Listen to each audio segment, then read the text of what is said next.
Dízimos e ofertas, sistema dizimal, o que isso tem a ver com os pioneiros da igreja? O que isso tem a ver com a nossa história? Vamos para a lição que a gente vai entender muita coisa bacana.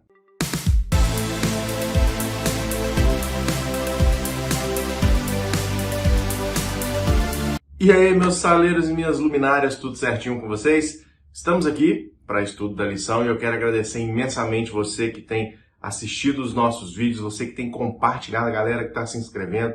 Estou muito feliz, tá? De verdade. Para você que está chegando aqui agora e não conhece um pouquinho da nossa história, nós tínhamos um outro canal que nós tínhamos aí quase 4 mil inscritos, mais de 2 milhões de visualizações, e o YouTube bloqueou o nosso canal.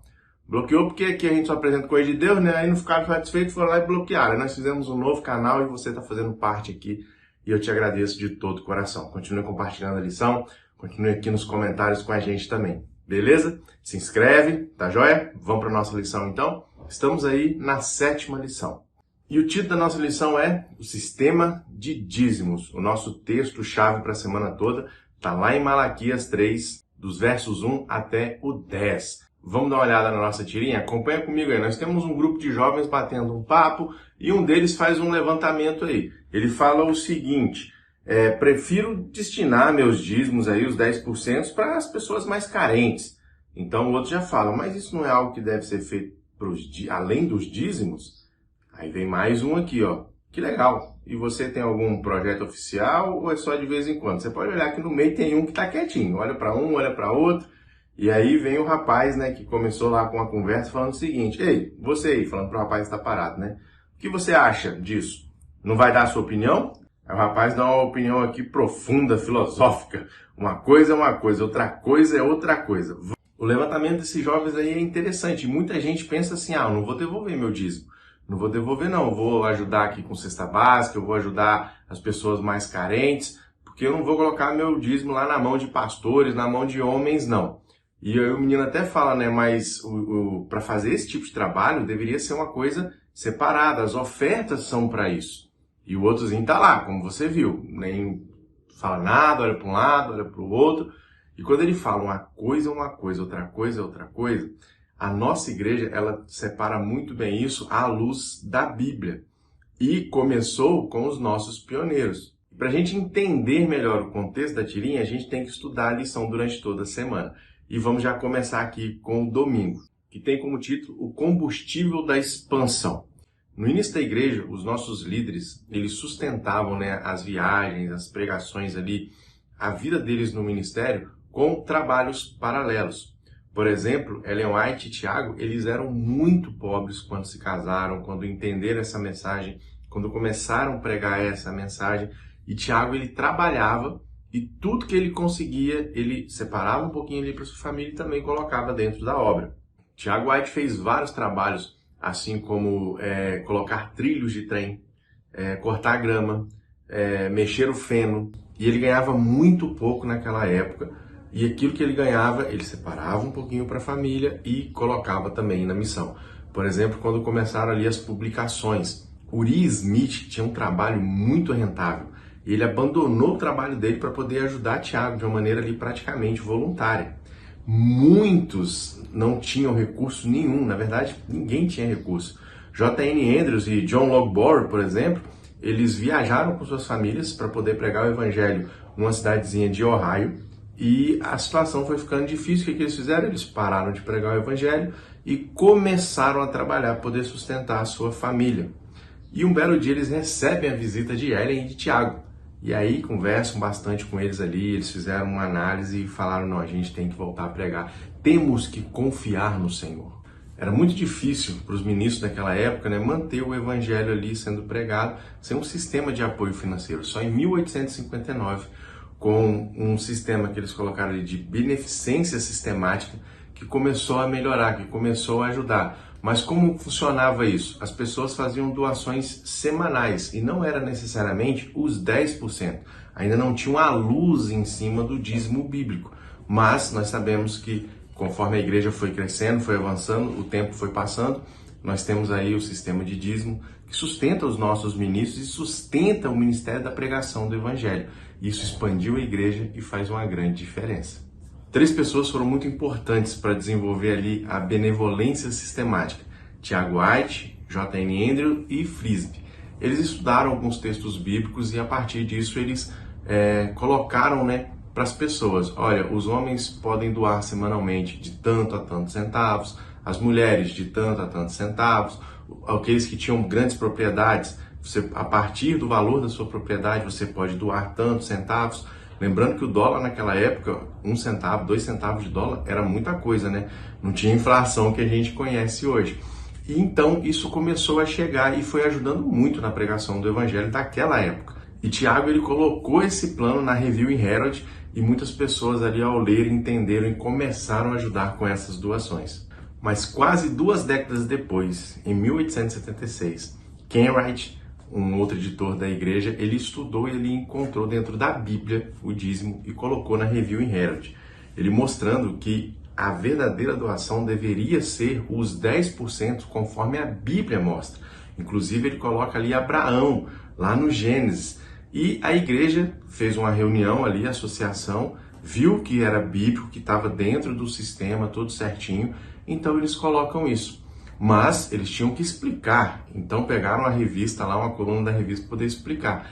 E alguns pastores passaram um bom tempo estudando, preparando um material bem explicado, fundamentado na Bíblia, para que os membros pudessem entender. E o terceiro capítulo do livro de Malaquias, o nosso texto-chave da semana, foi o que mais impactou e direcionou os nossos pioneiros a entenderem o sistema dizimal.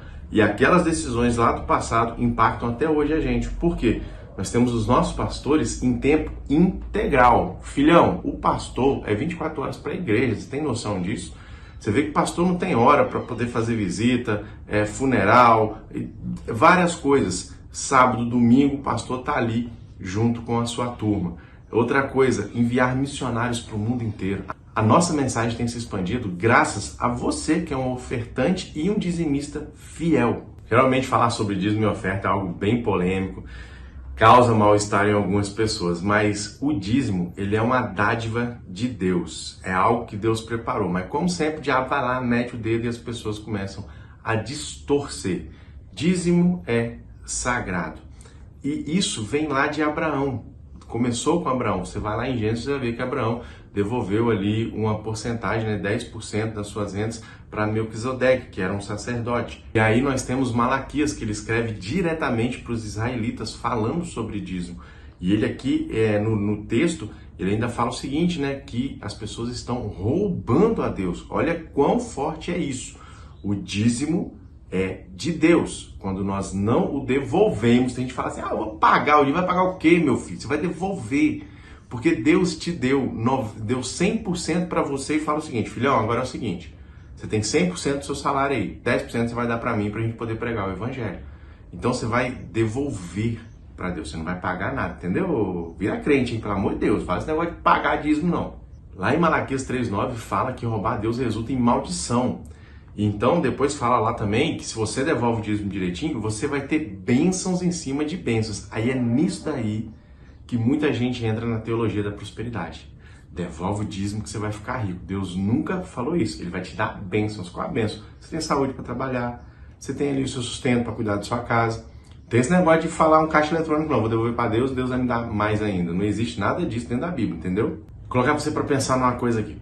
Adão e Eva lá no Éden, eles podiam fazer tudo, menos tocar em uma árvore. Aquela lá não é para você tocar. Essa aqui não pertence a você. Você tem que obedecer, e obedecer por amor. Hoje, a nossa árvore aí do conhecimento do bem e do mal é o dízimo. Aquilo não é nosso, não nos pertence, pertence a Deus. E nós fazemos isso com amor, devolvemos por amor, por reconhecer que Deus tem cuidado da gente. E olha só, o que tem de gente aí, marcas que você conhece, famosas aí, que as pessoas confiavam. Por exemplo, William Colgate, fundador da Colgate, ele era dizimista, e ele falava claramente que as bênçãos que ele recebia era porque ele era fiel ao Senhor. Então, meu jovem, minha jovem, não pensa nesse negócio assim, vou devolver dízimo, vou ficar rico, vou virar o próximo Colgate aí. Não é bem assim, não. Mas você devolvendo o seu dízimo, ali ajudando com ofertas, Deus está te abençoando. Na verdade, quando você tira ali o seu salário, Deus já te abençoou, entendeu? Nós devolvemos o dízimo não para ser abençoado, e porque nós já fomos abençoados, entendeu? Momento hipertexto. Meu jovem, minha jovem. Quando mexe no bolso da gente, quando mexe no seu bolso, tem certeza que você vira fera. Não gosta, ninguém gosta que mexe no bolso. Mas quando nós vamos falar aqui do dízimo e da oferta, né, você pensa assim, mas eu podia fazer tanta coisa com esse dízimo aqui, esse dinheirinho que sobrou. Eu podia fazer tanta coisa com esse dinheiro aqui, não vou dar de oferta não. A gente tem muita coisa realmente aí, as demandas do nosso dia a dia. Mas existe uma competição entre as coisas que são banais e a infidelidade. É uma briga dentro do nosso coração. Você lembra que ontem eu falei de Adão e Eva lá do Éden? Pois é, aqui hoje, na lição de quarta-feira, ela traz pra gente esse complemento aí. Desde o princípio, Deus separa algo pra gente entender ali como obediência, como fidelidade. Se Adão e Eva não tivessem tocado naquela bendita árvore, comido aquele bendito fruto, as coisas seriam muito diferentes. Olha o que aconteceu com o mundo, meu jovem. Olha o que aconteceu com o mundo aí. E quando nós entendemos e obedecemos com dízimos, devolvendo aquilo que não nos pertence, a nossa vida realmente é diferente. E é isso que eu quero levar você aqui agora a pensar comigo. Vamos dar uma olhada aqui na nossa rede semântica. A palavra é dízimo. Dentro do contexto da nossa igreja, dentro do contexto da história da nossa igreja, qual a palavra que vem à sua mente? Para mim aqui eu vou colocar dízimo, eu vou colocar missão. Ou seja, levar o evangelho. O dízimo ele expande o evangelho. Coloca a palavrinha missão aqui. Pensa você aí. Várias palavras vêm aqui à minha mente, com certeza na sua também, e troca a ideia com a sua galera aí no dia que você for estar lá recapitulando a lição, beleza? Vamos estudar quinta-feira agora? Vamos lá! 1000 formas de prover, o título de hoje. Jesus Cristo veio aqui nessa terra e morreu por nós. Ele foi crucificado. Não existe oferta, não existe comparação maior de amor como essa. Quando a gente para pensar no que Deus faz por nós, no que Ele provê pra gente, o nosso dízimo é uma gotinha d'água no meio de um oceano inteiro. E Malaquias, ele traz esse aspecto pra gente. Ele traz um aspecto do caráter de Deus que muitas vezes a gente deixa de lado, a gente negligencia, quase que não saiu aqui, né? Deus, ele se coloca à prova. Segundo a Crônicas fala isso, que ele está em busca de pessoas que através dessas pessoas ele possa mostrar a força dele. Quando a gente devolve dízimo, quando a gente faz a nossa oferta ali, a gente está proporcionando para nós mesmos, para que possamos enxergar as coisas que Deus vai fazer na nossa vida. Deus nos fortalece pela fé e também mostra através de nós, no nosso intermédio, para as outras pessoas como um testemunho que Ele está cuidando da gente. Agora, quando a gente não devolve o dízimo e nem oferta, a gente está roubando de Deus. É privilégio nosso experimentar todas as bênçãos de Deus. Volto a dizer, isso não é teologia da prosperidade, você está entendendo? Mas Deus mostra que está cuidando da gente. Volto a dizer, vou repetir aqui, quando eu tiro o dízimo e a oferta, quer dizer que eu já fui abençoado. E lá em Malaquias ele traz para a gente duas coisas importantes. Tragam tesouros à casa do Senhor, tragam dízimo à casa do Senhor para sustentar a obra do Senhor. E vocês vão ver as janelas do céu se abrindo. Se você, meu jovem, não tem esse costume de ser dizimista, está na hora de você repensar a sua vida aí e começar a confiar em Deus. Sexta-feira, teste de gratidão e fidelidade. Lá em Provérbios fala pra gente o seguinte, que quando nós entregamos as primícias dos nossos bens para Deus, os celeiros do céu vão se abrir, os nossos celeiros, na verdade, vão transbordar. Bom, a gente está falando aqui desde o começo, né, da fidelidade, você confiar em Deus, que Deus vai te abençoar. Muito mais do que essas bênçãos que nós estamos falando, de você ter o seu próprio sustento. Agora você imagina aqui, eu quero levar você a pensar alguma coisa. Imagina Cristo voltando e você, em nome de Jesus, meu jovem, minha jovem aí, meu saleiro, minha luminária sendo salvo, e Jesus te apresentando uma pessoa lá da África que conheceu a mensagem através da ajuda com os seus dízimos e ofertas. Imagina isso. A gente está pregando o evangelho quando a gente dizima ali, quando a gente está devolvendo aquilo que não é nosso. Quais são as suas prioridades? Eu sempre ouvi e aprendi o seguinte, que quando a gente recebe ali os nossos recursos, a primeira coisa a se fazer é separar o dízimo, aquilo que não é nosso. Nós vamos trabalhar naquilo que é nosso, que Deus deixa pra gente. Vamos pensar da seguinte maneira. Deus nos chama para ser sócio dele. E quando você é sócio, como é que são as divisões? Geralmente 50-50, exceto alguns contratos aí, mas geralmente quando você é sócio é 50-50. Você tem um sócio que ele só pede 10%, ele deixa 90% com você. Ele é o dono de tudo. Ele fala, não, filhão, faz o seguinte, dá 10 aqui para mim, você pode ficar com os 90. E esses 10 são para a pregação do Evangelho. Se lá atrás os nossos pioneiros não tivessem a iluminação do Espírito Santo para buscar ali o primeiro sistema e depois entender que existe um sistema dentro da Bíblia para poder prover para os ministros, para poder prover para a nossa igreja uma maneira de pregar o Evangelho, será que esse Evangelho tinha chegado até a gente hoje? Será que você tinha ouvido isso?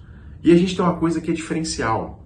Você pode olhar na TV Novo Tempo, vários testemunhos ali no Anjo da Esperança que as pessoas falam o seguinte: quando eu fui pedir lá para mandar um estudo bíblico para mim, eu perguntei quanto que era e falaram que era de graça, eu não acreditei, porque os outros lugares aí todos cobram para poder pregar o Evangelho. Então, os seus dízimos, as suas ofertas, são a expansão da pregação do Evangelho. É um teste de gratidão e lealdade a Deus, como o nosso título falou aqui. Meu jovem, minha jovem, presta atenção aqui no tio Beto, aqui, ó. Tio Beto, vou falar um negócio com vocês. Faça o teste de fidelidade ao Senhor. Não deixe o diabo colocar na sua cabeça que dízimo, que pastor tá roubando. Deixa eu falar um negócio. Eu sempre falei isso. A nossa igreja, ela tem auditorias, ela é muito clara em relação a dízimos e ofertas. A gente colocou o dízimo na salva. A nossa parte a gente fez.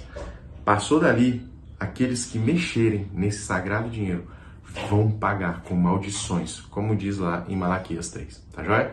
Espero que você tenha entendido, você tenha compreendido, posso ter te ajudado nessa lição aqui. Até semana que vem, meu salário, minha luminária. Tchau, tchau!